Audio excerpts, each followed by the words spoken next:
Sometimes the solutions to the problems we face can be really hard to find, but with a good framework for creating change, solutions can be found a lot more easily. So I'm on my way to the Access Place here in Edinburgh city centre, where they've been applying such a framework.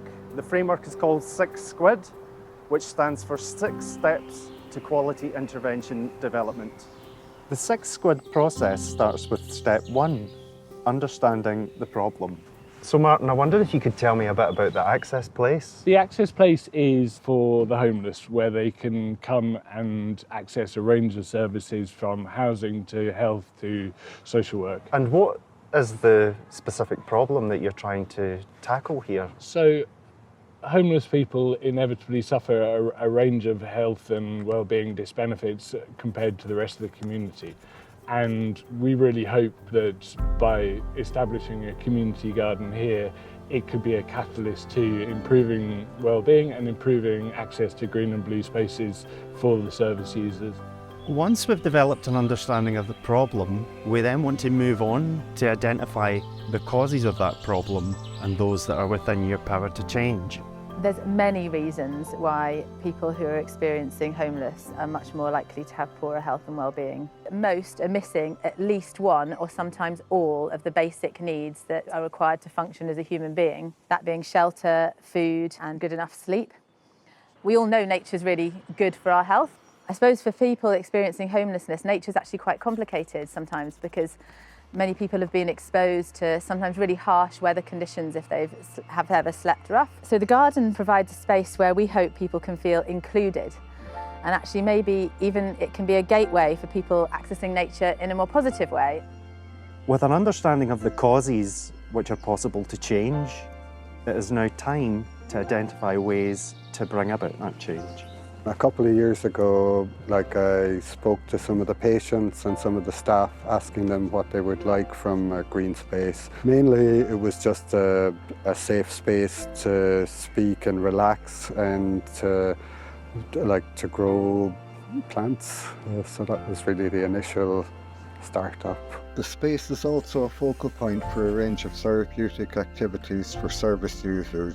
The idea is that by engaging in these activities, the service users will be able to experience the health and well-being benefits of the outdoors. Now, with some ideas of how to bring about change, step 4 involves working with stakeholders to make a plan of action which specifies how to deliver that change. Ian, I wonder if you could tell me a bit about what your involvement in the project has been. My involvement kind of started when John Murphy approached the NHS Lothian charity for funding. We agreed to support with funding, but also said actually, as part of our Greenspace and Health programme, we can actually get in and come and provide you with some support and advice and make some of those connections to partners like the Cyrenians and like Groundswell. We've got a project officer who's supporting the project now. And there's a steering group that's formed around the practice, which is really good. One of the other partners involved is Thrive Edinburgh, who are leading on a 10-year strategy to improve the mental health and well-being of all citizens in Edinburgh. So, Martin, now you've got your plan of action, and I wondered if you could say a bit about how you've tested things out here. Yeah, so actually when we started, we just created this first room, and then kind of once we'd done that, we realised that actually it was really well used, but if you're trying to come out and have your lunch, it's not so handy. So the next bit that we moved on to was this kind of second room where you can see we've added a picnic bench, and actually that was quite well used, so there's another picnic bench out here. It sounds a bit like it's a process of implementation of your ideas, seeking feedback, and then further implementation. Absolutely. We've kind of built in time lags to allow each stage to be informed by the previous stage.